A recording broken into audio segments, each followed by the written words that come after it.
Hey everyone, Greg here with KillerReviews.com again. And I'm going to do another developer diary update here, or a guy making a board game update. Major progress in the past like 3 or 4 days since I did my last video. Now, you know, like I said in the last video, this is kind of all I'm doing. I'm working. Obviously, I have clients for my web business. I have to do that. But if I'm not doing that, like I try to do that as fast as humanly possible so I can work on the game. Because I really want to... Here's like my number one goal right now is I want to get the game playtesting. And I've been doing that. I'm going to show you some pieces. I think I'll calm down a little bit once I playtest. A lot. But, you know, the initial... Let me see. Today's Wednesday. I think I had everything done, like the board and all the pieces put together Sunday. So I playtested Sunday night, like maybe like 4 hours on Monday. And yesterday, Melissa and I played a game. So there's probably been like 8 hours of playtesting throughout the existence of the game. In that initial playtesting, I learned a ton. I made 6 pages of notes. And let me show you some of how this works. Here's the board.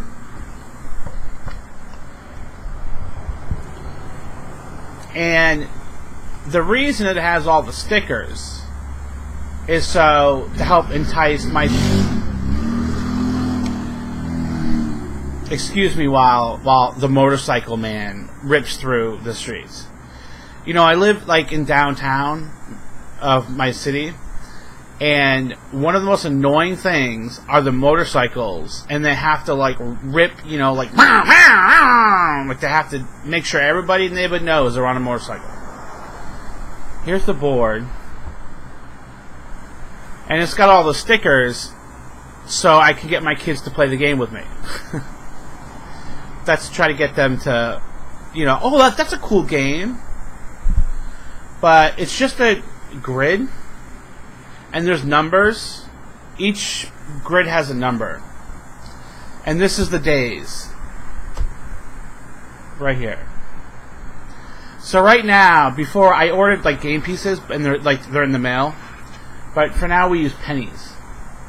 And, you know, if day 1 is completed, you put a penny. Once day 2 is completed, you put, you know, 2 pennies and 3 pennies and so on. So that's the board that I'm using. And it's a tile laying game. And there's different tiles. That's gonna be trees. You can get wood. Half the game, well, there's like 3 key components in the game. Gathering resources, so you would get wood from that. You'd get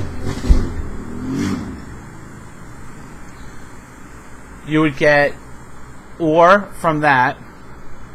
And there's one of the things that people mentioned to me when I was playtesting is they really liked how the mining worked. You roll dice to see if you get like diamonds and gold and iron and stone. And then there's tiles like let's see here. So how it works is, like, I'm going to do another video explaining how to play the game, but just like a general thing. Each player starts out on a piece of wood. These are all my pieces. There's quite a bit of pieces to the game. Each player starts out on a piece of wood. Like this. With a house. And then their little game token. Like that. And it's random. You roll So I keep looking at that because that's where it's showing me my playback. So you roll to see where each player starts on the map, and it's really cool. Like one player, could be over here and one's down here, and it's a cooperative game, so you want to work together. So you have to try to connect the land, and that's something that wasn't really designed that way, but through playing, it's always been designed where you roll to see where you start. But I originally had people starting on the same tile, but it was a really quick thought to be okay, we'll have them start on their own tile, and that makes the game much harder. It's longer to connect because it's a cooperative game and you share resources.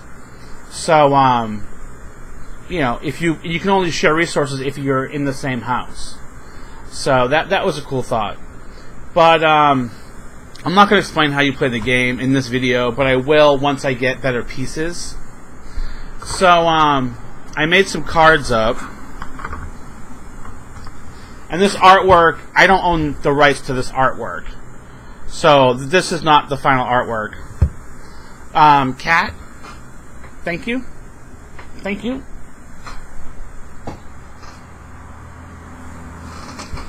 What the fuck? The cat, just, gets right in front of the computer.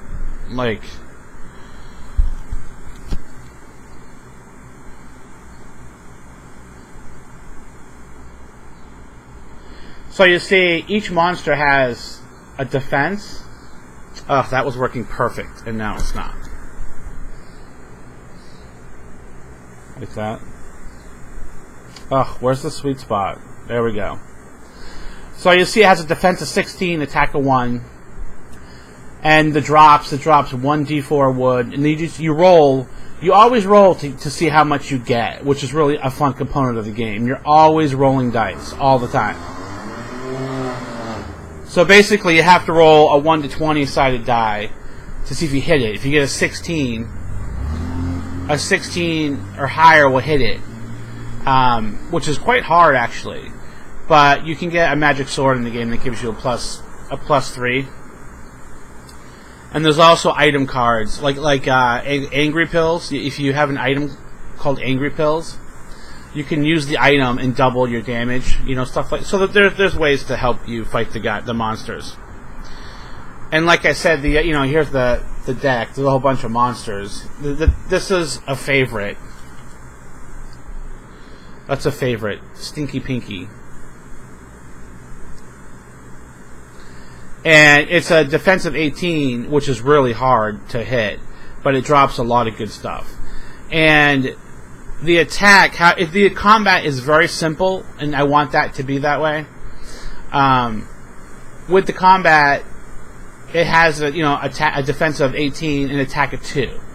You just roll to see if you hit it. If you miss, then you take off 2 hearts, 2 of your health. If you attack again, you miss, you take off 2 hearts of your health. If you run from the monster, you take off whatever damage it would do. And for Stinky Pinky, it's 2. And so if you run, you lose 2 health. And you get health back by resting at a tile that has a house. Like that. Oh. The house is basically your shelter. And you can only craft items in the house.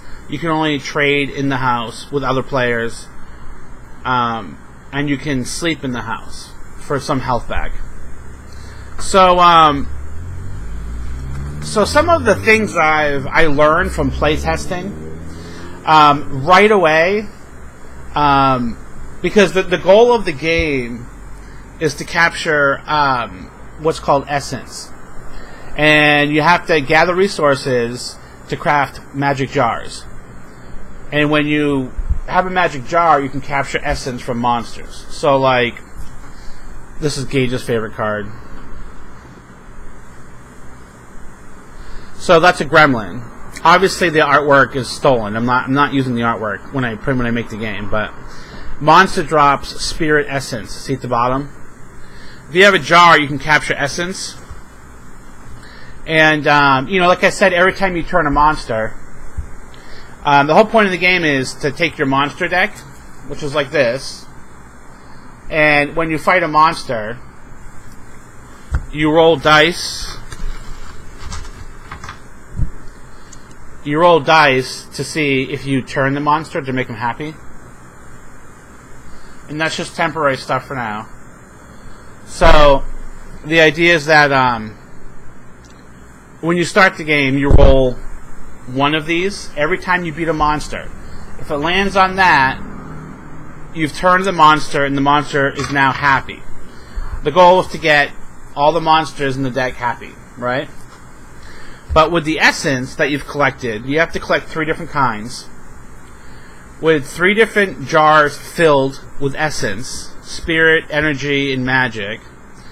And with some other items, like a diamond, monster tears, which I don't want to get into, but you can craft a beacon. A beacon of light. And that goes on the tile. It can only go on tiles with a house on it. Right? Like that. And these are Monopoly pieces, yes. When you craft a beacon, the idea is that it brings more light into the world. And for every beacon, you add another die when you roll to see if you turn a monster. So, if you make a beacon, you can roll 2 dice every time you fight a monster to try to turn it. And then, of course, if you have, 3 of these up, I mean, you have 1 to start the game with. So, it's however many beacons you have on the board plus 1 die. Because you start the game with no beacons and 1 die. So basically, the more beacons you have, the more dice you roll, and the easier it is to turn the monsters. So that's how that works. And, I found during playtesting that right away, in the first half hour to an hour of playing the game, that I wasn't using anywhere near the resources, because originally I had stuff like different types of swords, which I can still do, but I had 5 different types of swords, 5 different guns, right? And when I say swords, there were some swords, there was a baseball bat, I had, there were different types of guns, there were, managing your bullets, I had where you would craft bullets, and, you could make guns, and also energy guns, and, I had 3 more kinds of ore to the game, I had, resources like sulfur, I mean, there was so much to the game. In my mind, it worked, right? But when you play the game, I found that you're really not... There's not even enough time to think about half of that stuff. Because your days are passing, because every time you have a turn in the game, you move the clock one piece. And you keep track of your time. So, I found that, there's no way that I would have time to, craft a ray gun. And, the mining, the more ores I had, the harder it was to get the ones I needed to craft the magic jars and all this stuff. So basically, there was just way too much going on. And that would work for, a longer game, maybe a 4-hour game. If you want to really, really get in depth, a 4-hour game, and craft, in depth crafting, I think there's a place for that, and that's really cool. But it did not feel at all right for this game. I'm just thinking you know what? The game is really about getting these beacons built, and it might even become even more simplified. But at the same time, I really like how the game plays now, after, well, I should probably not jump too much ahead, but I did incorporate a lot of changes. But my initial playthrough, right away, I'm saying there's too much going on. I don't have time to like go over to the, I had a piece called the Hot Springs, and the Hot Springs you could go get sulfur and mineral water fills up your energy. Sulfur was used to craft like some of the like alien technology guns, like blasters, ray beams, whatever. But there was just too many different resource tiles, and then I came up with a great idea. Let me see if I can find the tile. Yeah, this one. That's the merchant tile. So basically, like, as you play the game, players start out on one tile each. But as you play the game, I can't even, like, figure out how that works, like that. As you play the game, the players have the option to explore. That's one of the main things you're going to do in the game. Explore, gather resources, fight monsters, right? And there's tons of these tiles. There's trees, there's mines, there's dungeon tiles, right?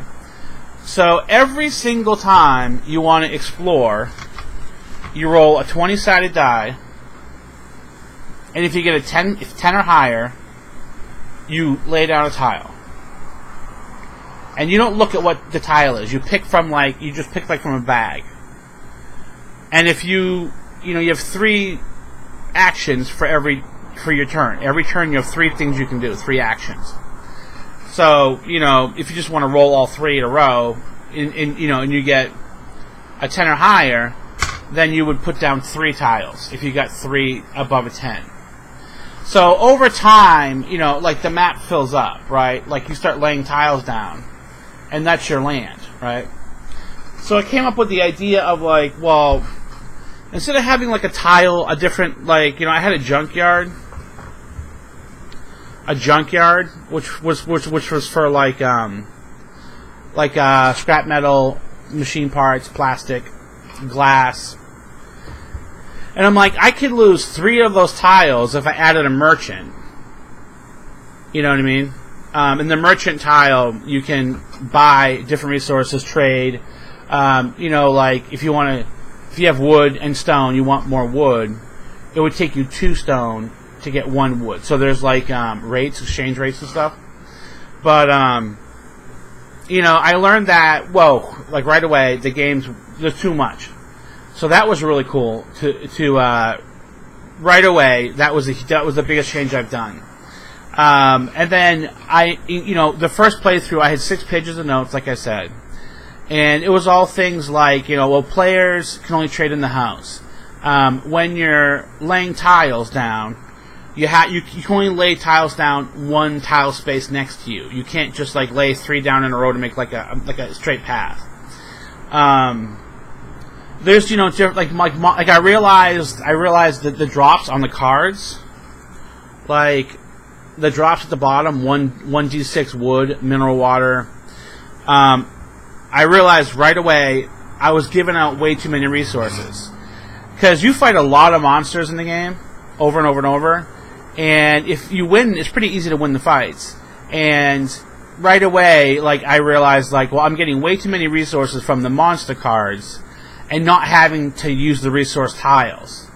Like, I'm getting way too much. Like already, that guy right there, if you roll a 6 on that, you get 6 wood. That's a lot of wood. And if you fight that guy a few times and roll well, you don't ever have to use that tile to gather wood. So right away, I saw that to be a problem. So the monster cards have to be dumbed down. That's one thing I realized too. And that, like, right away, I get that right away. So within the first couple hours, I'm like, okay, clearly, like, there's too much going on. Like, you're not using the resource tiles because of monster drops and all this stuff. So I fix these types of things and implement some other ideas I have for a second playthrough. The second playthrough that's less things going on was much better, smoother. But I'm realizing the game is too long. Like, it's really, really a long game. Like 2 hours, which is not something I would like to do. I think an hour and a half is great, because I picture this game as kind of a family game. And not as much of a family thing as like Yahtzee or like Sorry, but I do think kids, the younger kids, can play this. Maybe with some help with like the marketplace exchanging and stuff. But I don't really want kids. I want kids to be able to play this, probably because I have kids. And I don't think like I think 2 hours might be a little bit rough for one sitting. If some games might go 2 hours if you're talking. I realize that a lot. Like, you talk during games, right? And every time I play, maybe it's the people I'm playing with, but we tend to talk a lot. And that might be why the game's running longer than it should. Because the game can really, like, your turns can really go by fast if you're focused and playing the game. But with that being said, I still think it was still too long. So, and it was really hard to make the jars. Like, I realized I wanted to have the players spending less time making jars and more time filling them. And so I changed the recipe to make the jars to require less resources. And we played, I did it almost like a final playthrough with my friend Melissa last night. And I say final, like before I start, like I'm going to print up new cards. It's only like $10 to print up like a whole stack of cards. But I did a playthrough last night with my friend Melissa, with even some more changes implemented, and like it went really smooth, and I'll cover that in a second. But now I have a really good handle on the game so far, and I'm gonna finish printing up the pieces, not the final board, but like not the final pieces, but like I still have cards that like are handwritten. Do I have those here? Yeah. Like there's tons of these. Magic Jar, Wand of Turning. These really bother me. Boots of Speed. Right? Move 2 tiles. I need to get these cards to look like these cards. So, and right now we're using pennies to manage resources. And that's a big part of the game. You have like a sheet. Is it in here? You have a sheet like this. Gold, diamond, stone, iron, wood. And if you have one wood, you put like a penny in the box for the wood. So, over the course of the game, your card fills up with pennies and stuff. So like I have to print up these things. Like, stuff like that, which I'm going to hopefully do today. So, and then once I have some decent pieces and cards finished, then I'm actually going to, like, play a game. Record a game so everybody can check it out. So, oh yeah, there's lots of dice. I mean, look at how many dice we use for the thing. Which is nice, because dice are cheap compared to other stuff I was using, or going to have in the game. But, okay, so let's talk about the game with Melissa. So, Melissa and I played last night, and she picked up the game quite well. Like, when you explain the game, I'm rocking the camera. When you explain the game to people, it can be kind of confusing. Like, There is, in all fairness to like people learning the game, there is a lot going on. But I feel like once you play the game, like once you're half an hour in, like it's very easy to understand. Like, which is great. Melissa was playing last night, and she was really like, there would be plenty of times where she'd be like, so what do you think I should do, right? Which is what most people do when it's their first time playing. And she did have some help. She did need some help with the exchange, like the marketplace, what you can trade, like, how to make things. But the biggest reason for that was because I don't have, like, I have cards. I'm probably not going to be able to find it, but, like, I have it all written down on like, cards. Like, so, like, it'll say, like, so this is how you make something. Like, it's like a reference card.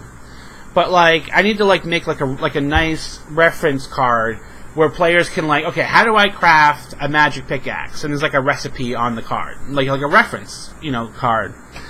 We didn't have those, and I need a card for the marketplace, like what you can trade, what are common items, what are rare items. If you basically like 1 gold, you trade 1 gold for like wool, wood, stone, glass. But like, 3 iron gets you 1 common item. 1 diamond gets you 2 common items because it's more valuable. Like it makes sense like how it works. But I need to make a card for that for the player to reference, obviously. So besides that, she really caught on to the game. And there's one very pleasant surprise that I had when I was playing is the game is definitely, there's a lot of strategy to the game, which is awesome.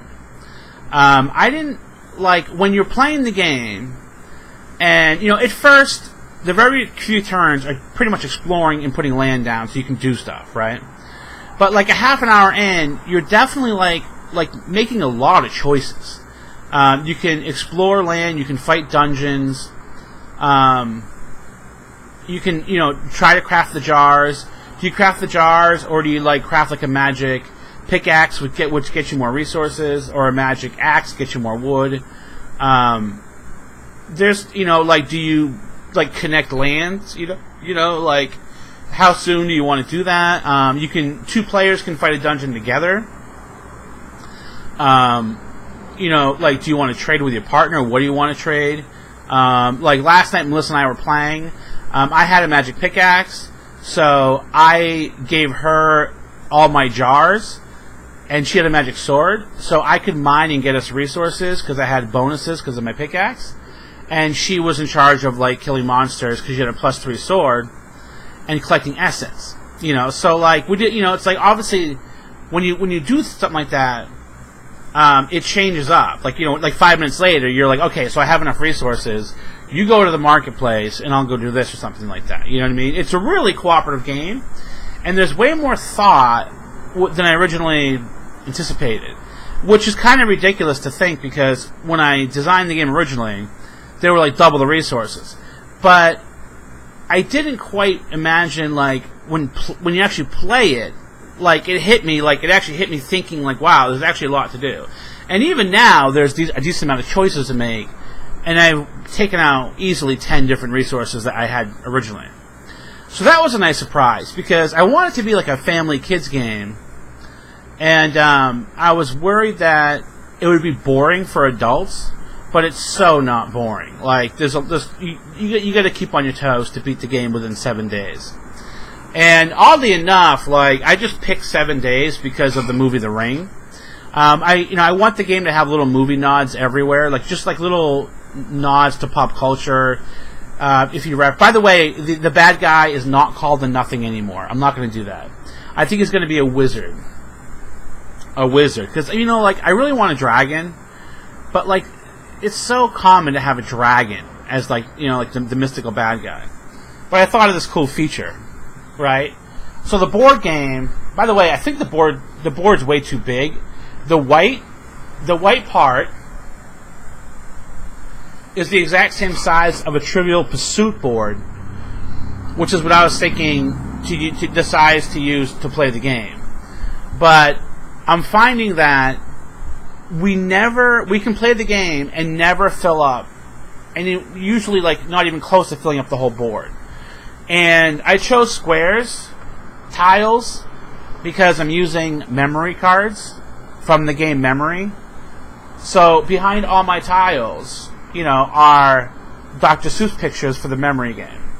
And I'm only doing that because I needed to have I needed a grid system, and I saw these and it was super easy to just make a grid. But the actual game is going to have hexagons. I mean, I guess I could use squares. It doesn't really matter. I mean, I don't know. I haven't even thought of that. It's always been hexagons, but I guess it could be squares. But I think hexagons look kind of cooler. But I thought of this really cool thing, right? Like, when you have the board game, I was thinking about having, like, a paper wizard, a cardboard wizard, that you, like, hook up to your board, and he's like pretty big, and he's like this, like like he's like like a little wand or whatever, like a mean face or whatever. He's kind of like watching. Oh, maybe for every day. Like, maybe, the wizard has, a day counter on him. See, right now I'm coming up with an idea. Like, instead of having, the circles that, you fill up with pennies, maybe he has, a little thing you turn on him, how many days you have left of the curse. I don't know. But then I have to... Right away, I'm thinking about cost and, having something, interactive on the wizard. I don't know. If I had a huge budget, that'd be really cool. But anyway, you have your board, and you have a really colorful... Because I want the game to be colorful. You have, like a cardboard wizard that you attach, and he's pretty big. And he's kind of, looking over the land, and, kind of... The idea... He doesn't move. He's just a cardboard thing. Which would be pretty inexpensive. And I'm thinking, he's kind of, looking over the board. Because I'm thinking, how can I make it more fun? That's one thing I need to... That's one problem I think I have with the game. It is fun. The monsters are really fun. One monster's called Stinky Pinky. Freaking Slime. Oscar and Felix is another reference from, that's the play. That's the famous Odd Couple, Oscar and Felix. Ugh. So, I do want it to be fun, and I want it to be fun, colorful, and I just think having a really big cartoony wizard looking over the board would be a really cool touch. So I gotta look into that, how much that would cost and stuff. But let me cover the last bit of this video will be I played with Melissa last night, and I had a lot of the kinks and stuff worked out, and some of the balancing. Oh, I was gonna say 7 days. Oddly enough, that seems to be a good amount of time. I want people to around day 6 be kind of freaking out, are we going to do it? Most games I that I played Pandemic, Forbidden Island, they have this thing where it always comes down to the wire if you're gonna win. My problems with those games is there's so much luck involved. There's so much luck. You have to get really lucky to win the game. Because you only have so much time, and if you get crappy cards dealt to you, then you lose. So I want people... I don't want it to be, it's that balancing act. You don't want it to be super easy. They always beat the game on day 5. Or, they never win. It's really hard to win. I want it to be hard to win, but not, hard because of luck. And I'm trying to find that balance. And obviously, there'll be hours and hours and hours and hours and hours and hours of playtesting by me, by other people, tons of feedback, and, we'll figure out a good time, but it seems like 7 days is working right. So, I played with Melissa last night. The game was, it took us, probably 3 hours, but that was, so much of that was, helping the kids do stuff, stopping the game because, Gage wanted me to download something, or Bryn, wanted some chocolate milk or something. And also, Bryn talking a lot. Whenever Bryn talks to my friend Melissa, Melissa just forgets the game and just talks to her. So, it was extremely interrupted. But I talked to her, we had fun playing the game. I talked to her after the game. And I'm listen, I need your honest feedback. That's only that's going to help me is you being honest to me. Do you like the game? And she's like, yes, I thought it was really fun. I thought it was a really good game. And then it was what are some of the problems you see? And she said, some of the problems were, as I mentioned earlier, the marketplace, the trading. I did most of that. Once you really know the game, you can talk strategy, like I was saying earlier, so why don't you focus on this? You give me your wood, I'll give you some glass. And then, a lot of that, she just said, why don't you just do what we need to do for the better of the game? But she was also tired. We played until 11 o'clock at night or something like that, midnight. So she was really tired anyway. But she said, I think if I wasn't so tired and I knew the game better, that would not be a problem, the marketplace and stuff like that. But she said stuff like, well, do you really need the bed? Do you really need like a backpack? Stuff like this. But then she said, oh, you know what? Actually, that is kind of a good idea. So, I don't think she said she really didn't have any major, well, she did actually.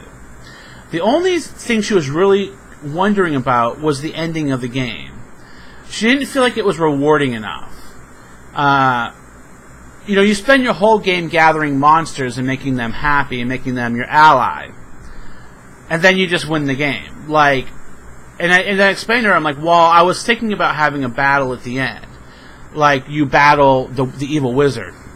And she's like, yeah, see, like that seems like that would be more fun. Because you feel like there's an ending to the game. And then I was like, well, yeah, the idea was that, the more monsters you turn in time, you can use towards the fight against the evil wizard. So, that was the idea, and she was saying, yeah, I really think that you should, fight the evil wizard at the end.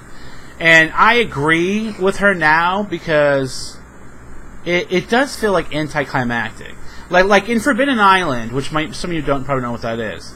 But when you win the game, you collect the 4 treasures, and the idea is that you get on a plane and leave. There's something at the end. It's I don't know. But I do think that the ending needs to be worked on, which is quite an easy fix. I just need to figure out the combat, how that works.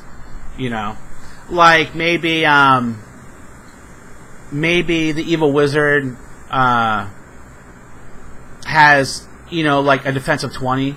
You have to roll a 20 to hit it, and maybe every time you save, every 5 monsters you save, that's 1 less off the armor class. So if you save 10, his armor class is now 18.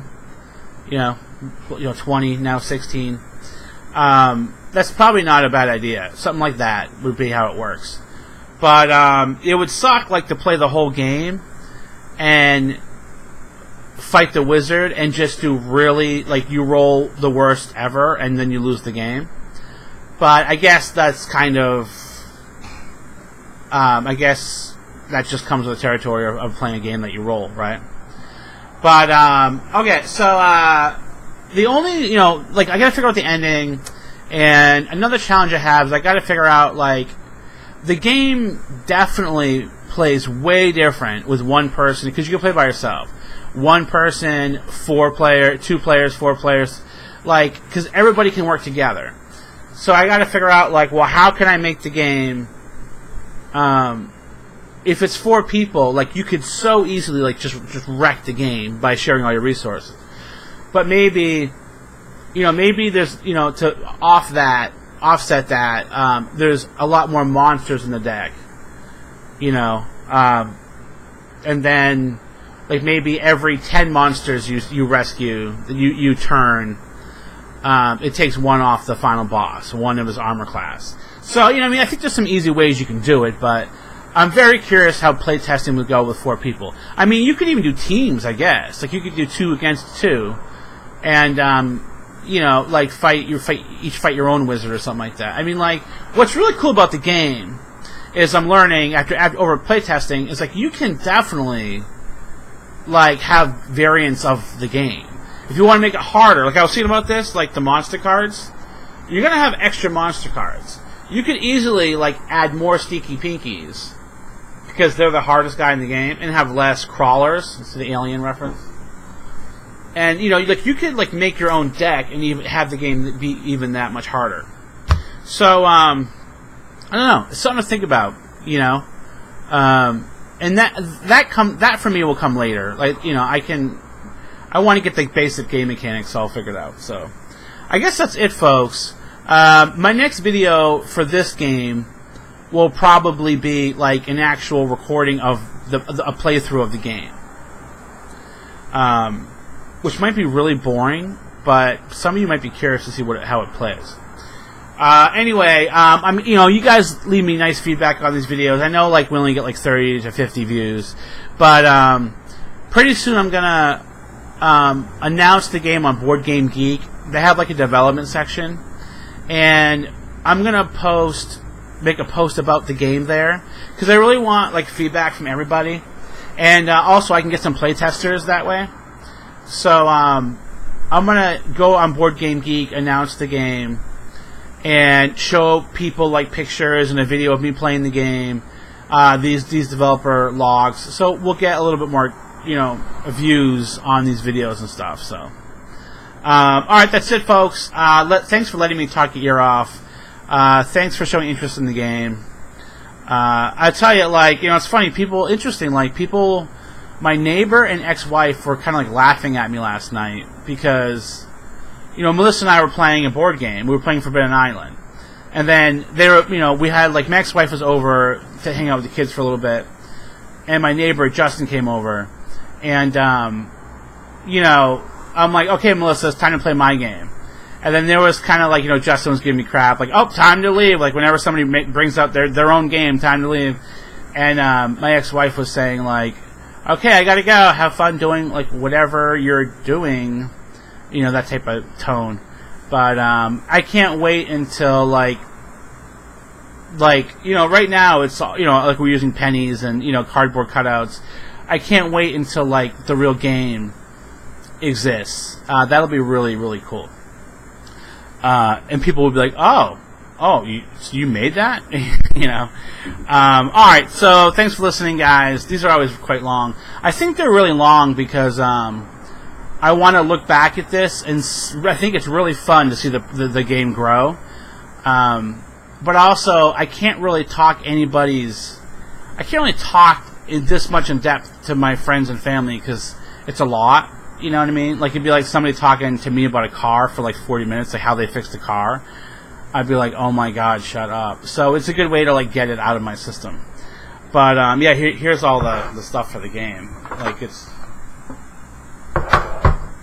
The good news is the cost to make each game is going down a lot.